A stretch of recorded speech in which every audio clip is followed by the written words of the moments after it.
మా వదిన నాకు నమ్మక ద్రోహం చేసింది. Power star Pawan Kalyan shocking comments.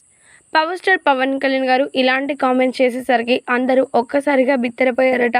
ఎందుకనంటే తన సొంత కొడుకు కంటే కూడా ఎక్కువగా చూసుకునేటువంటి సురేఖ గారు పవర్ స్టార్ పవన్ కళ్యాణ్ గారికి ఎలాంటి నమ్మక ద్రోహం చేసింది, అసలు ఎందుకు ఇలా పవర్ స్టార్ పవన్ కళ్యాణ్ గారు మాట్లాడుతున్నారు అంటూ మెగా అభిమానులు సైతం ఎంతగానో షాక్కి గురైపోయారట.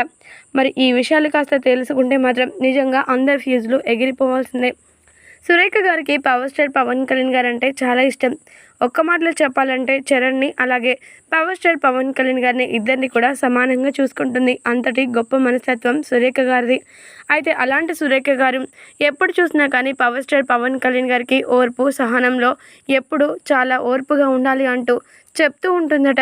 ఆమె చెప్పడంతో ఆయన ఓర్పు కాస్త ఇంకాస్త పెరిగిందని, మా వదిన గారు మాటలు వింటే నేను అక్కడే ఆగిపోతానని, ఒక మనిషిని పన్నెత్తైన మాట అనడానికి ముందుగా నా వదిన నాకు గుర్తుకు వస్తుంది అంటూ పవర్ స్టార్ పవన్ కళ్యాణ్ గారు చెప్పుకోవచ్చారట.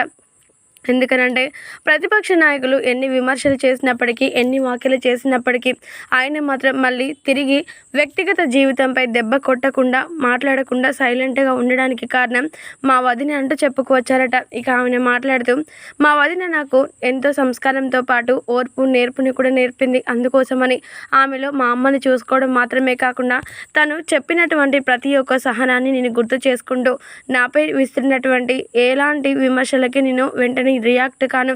ఆమె నాకు మేలు చేసినప్పటికీ కొంతమంది మాత్రం దానికి చేతగానితనంగా తీసుకుంటున్నారు. కానీ ఖచ్చితంగా దానికి ప్రతిఫలం వారు అనుభవిస్తారు అంటూ చెప్పుకోవచ్చారట పవర్ స్టార్ పవన్ కళ్యాణ్.